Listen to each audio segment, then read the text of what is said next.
তুই আবার এসেছিস? বলি লাজ লজ্জা বলে কি কিছুই নেই তোর? দাও না কাকু, দুটো ডিম। দুটো কেন, 10টা দেবো।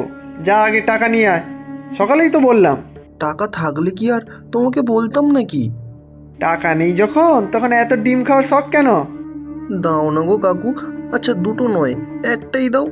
মায়ের খুব শরীর খারাপ, ডাক্তারবাবু মাকে ডিম খেতে বলেছে, তবেই তো মায়ের গায়ে একটু জোর হবে। হাড় হাওয়াতে হতভাগার দল সব। টাকা যখন নেই ডিম খাবার এত শখ কেন? যা যা, এখন যা দেখি। মা যে আমার না খেয়ে আছে গো কাকু, বিছানা থেকে যে মাথাই তুলতে পারছে না। আমি পরে সব শোধ করে দেব, এখন তো টাকা নেই। টাকা নেই তো কিছুই হবে না। আগে টাকা নিয়ে আয়, তারপর যা চাইবি তাই পাবি। যত সব হাড় হাওয়াতিগুলো সকাল সকাল এসে হুজ্জুতি করছে। আমি যাব না, যাব না, কিছুতেই যাব না। আমাকে একটা ডিম দাও না কাকু। যাবো না মানে? জোর করে নিয়ে যাবি নাকি? হ্যাঁ, তাই যাব। তবে রে, এত বড় সাহস!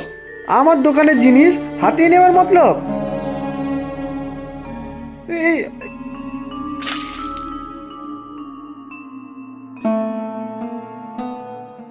হায় হায় হায় হায়, এ কি সর্বনাশ হলো গো! আমার এই একটা ডিমের দাম কে দেবে? টাকার ছেলে একটা আমার সর্বনাশ করে দিল। আর এবার দেখতে পেলে ঠ্যাং খোড়া করে দেবো।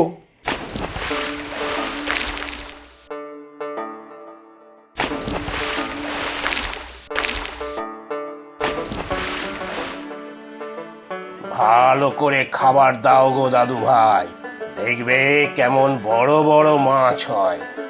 হ্যাঁ গো দাদু, আগের বার মনে নেই সেই এত বড় বড় কাতলা মাছগুলোর কথা? জালে কতগুলো মাছ পড়লো। কাল আবার ওই পিছন দিকের পুকুরটায় জাল ফেলবো। রতনদা শহর থেকে গাড়ি নিয়ে আসবে।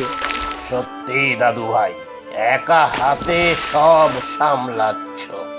না দাদু, তুমি না থাকলে কিছুই হতো না।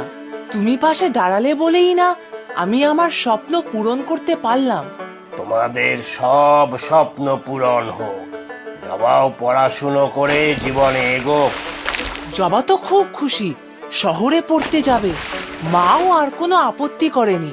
এবার তাড়াতাড়ি করো দাদু ভাই, মুরগিগুলোকেও তো খাবার দিতে হবে, ডিমগুলো আলাদা করে রাখতে হবে তো। এই তো দাদু যাচ্ছি। সব একা হাতে আর পেরে উঠছি না। জবা তো তাও সাহায্য করে হাতে হাতে। ও চলে গেলে যে কি হবে।